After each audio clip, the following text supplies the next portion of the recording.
पिछले 4 दिन से यूएस ईरान की मार चल रही है। अब ये कोई बड़ी बात नहीं रह गई, पर इस सबके बीच पाकिस्तान की सर्विस कॉल जल्दी आने वाली है, ये बड़ी बात है। नमस्कार, मैं हूं दीपक मुनि और आप हैं मेरे साथ डे टीवी पर। तो यूएस ईरान के बीच हुआ मेमोरेंडम ऑफ अंडरस्टैंडिंग अब वैलिड नहीं है, ऐसा कहा ईरान के deputy foreign minister Kazim Gharibabadi ने। और ऐसा इसलिए हुआ है क्योंकि यूएस ने ईरान के लिए हॉर्मुज पर फिर से ब्लॉकेड लगा दिया है। एमओयू साइन होने से पहले की स्थिति यही थी। एक तरफ से हॉर्मुज को ईरान ने ब्लॉक कर रखा था, सामने से यूएस ने कर रखा था। ईरान वेस्टर्न या जो शिप ईरान की परमिशन के बिना वहां से निकलना चाहते थे उनको स्ट्राइक करता था, और यूएस ईरान का तेल लेकर जाने वाले शिप्स को टारगेट करता था। यूएस और ईरान दोनों की स्ट्राइक्स में काफी शिप्स तबाह हुए, काफी लोग मारे गए। भारत की बात करें तो 5 नागरिक मारे गए हमारे यूएस ईरान के टॉम एंड जेरी की लड़ाई में। 10 जून को यूएस ने एक पलाव फ्लैग शिप एम्प्टी सेट बेलो पर स्ट्राइक की थी, 3 इंडियंस मारे गए थे। और इधर ईरान ने पिछले 2 दिनों में 2 शिप्स पर डायरेक्ट स्ट्राइक्स की, इनमें भी 2 इंडियंस मारे गए। गवर्नमेंट ऑफ इंडिया ने दोनों बार रिस्पॉन्स किया। पिछली बार जब यूएस ने स्ट्राइक की थी तो यूएस के एक्ट को कंडेम किया गया था, इंडिया में यूएस डिप्लोमेट्स को सम्मन किया गया था। और इस बार जब ईरान ने स्ट्राइक की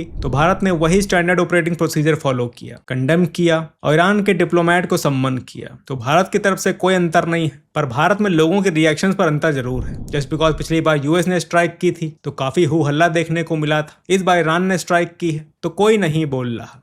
खैर, तो सीज फायर ब्रेक होने के बाद यूएस फुल तैयारी में है। 2-3 हफ्तों का प्लान बना कर रखा है। इधर यूएस की डेली स्ट्राइक्स हो रही हैं ईरान पर। ट्रंप ने फॉक्स न्यूज को इंटरव्यू देते हुए अपने प्लान को डिस्कस किया, कहा कि हम आज भी स्ट्राइक करेंगे, कल भी स्ट्राइक करेंगे, परसों भी स्ट्राइक करेंगे। बातचीत को नहीं आया ईरान तो अगले हफ्ते हम ईरान में पावर प्लांट्स को और कनेक्शन ब्रिजेस को टारगेट करेंगे, और अगर उसके अगले हफ्ते भी नहीं आया तो हम इनके एनर्जी इंफ्रास्ट्रक्चर को टारगेट करेंगे। Do you anticipate that the strikes were seen this week against Iran will expand? Are you considering hitting energy targets or other locations inside of Iran?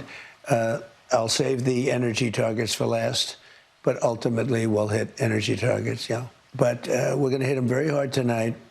We're going to hit them very hard tomorrow night. We're going to hit them very hard the night after. And then next week it gets really bad for them, because next week comes the power plants. Next week comes the bridges. We're going to knock out all their power plants. We're going to knock out all their bridges unless they get to the table and negotiate. Donald Trump की खास नज़र है Iran में एक particular energy infrastructure पर। Donald Trump इस बार Iran में heavily guarded Pickaxe Mountain पर अटैक करने वाले हैं। ये ईरान की एक अंडरग्राउंड फैसिलिटी है, नॉर्दर्न ईरान में नटांज यूरेनियम फैसिलिटी के पास लोकेटेड है, कंप्लीटली माउंटेन के अंदर है और लगभग 600 मीटर अंदर है। यूएस यहाँ B-2 बॉम्बर से बंकर बस्टर बॉम्ब गिराने वाला है, ऐसे ट्रंप के अरमान है। तैयारियां इधर ईरान की भी जोरों पर है। Kuwait, Bahrain, UAE, Oman, Saudi Arabia, Qatar, Jordan, Iran सबको हिट कर रहा है। और इस सबसे बढ़कर ईरान यूएस और अरब देशों की और चूड़ियां कसने की तैयारी में। इसलिए ईरान रेड सी का चोकिंग पॉइंट बाब अल मंडेब के स्ट्रेट को ब्लॉक करने के बारे में सोच रहा है। बाब अल मंडेब स्ट्रेट रेड सी को गल्फ ऑफ एडन से जोड़ता है। ये सुएज कैनाल वाला रास्ता है जो प्राइमरली यूरोप को गल्फ और एशियन कंट्रीज से कनेक्ट करता है।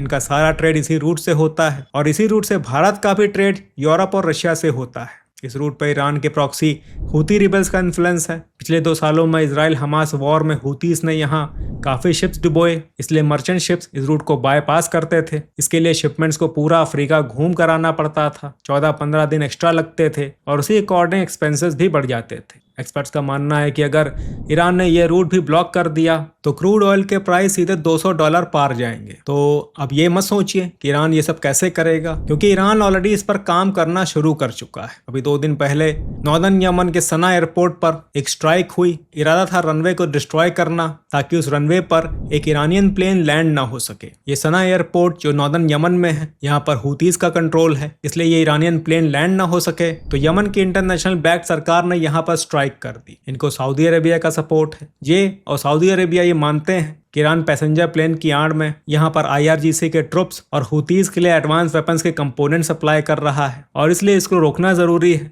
तो स्ट्राइक की गई। ये स्ट्राइक हुई तो हूतीज ने स्ट्राइक के बदले में सऊदी अरब पर मिसाइल चला दी। सऊदी अरब ने अपने मिसाइल डिफेंस सिस्टम को एक्टिवेट किया, मिसाइलें इंटरसेप्ट की, पर अभी तक रिस्पॉन्ड नहीं किया है। शायद इनको रुकने के लिए बोला गया है ताकि ईरान कम से कम अभी अपनी स्टेट ऑफ हॉर्मूज को कब्जा करने की जिद को छोड़ दे और बातचीत के लिए वापस आ जाए। पर क्योंकि ईरान मानेगा नहीं तो बहुत जल्द सऊदी अरब की स्ट्राइक्स हूतीज पर देखने को मिलेंगी, क्योंकि अगर ईरान ने हूतीज के जरिए बाब अल मंडेब के स्ट्रेट को ब्लॉक करने की तैयारी की या कोशिश की तो यूएस सऊदी को पुश करेगा। इसके बाद सऊदी अपने पुराने दुश्मन हूतीज पर स्ट्राइक करना शुरू कर देगा। जी हाँ, पुराने दुश्मन हैं। 2015 से लेकर 2022 तक 7 साल ये भी आपस में लड़ चुके हैं। इनफैक्ट 2015 में सऊदी लेड एक पूरा कोalition बना था, एक ऑपरेशन चलाया गया था, operation decisive storm. UAE, Qatar, Bahrain, Kuwait, Egypt, Jordan, Morocco, Sudan सबने मिलकर इन हूतीज पर स्ट्राइक की थी। पाकिस्तान भी इन्वॉल्व था, हालांकि एक्टिव कॉम्बैट में नहीं, पर इनडायरेक्टली मिलिट्री असिस्टेंस दे रहा था सऊदी अरब को। और इधर पिछले साल जब से पाकिस्तान सऊदी अरब का डिफेंस पैक्ट हुआ है उसके बाद से पाकिस्तान का डिप्लॉयमेंट सऊदी अरब में अच्छा खासा बढ़ चुका है। और इधर जब ईरान के साथ वॉर शुरू हो गई तब तो पाकिस्तान ने सऊदी अरब में 8000 एडिशनल ट्रुप्स, JF-17 के स्क्वाड्रन और चाइनीज एयर डिफेंस HQ-9 को भी डिप्लॉय कर दिया।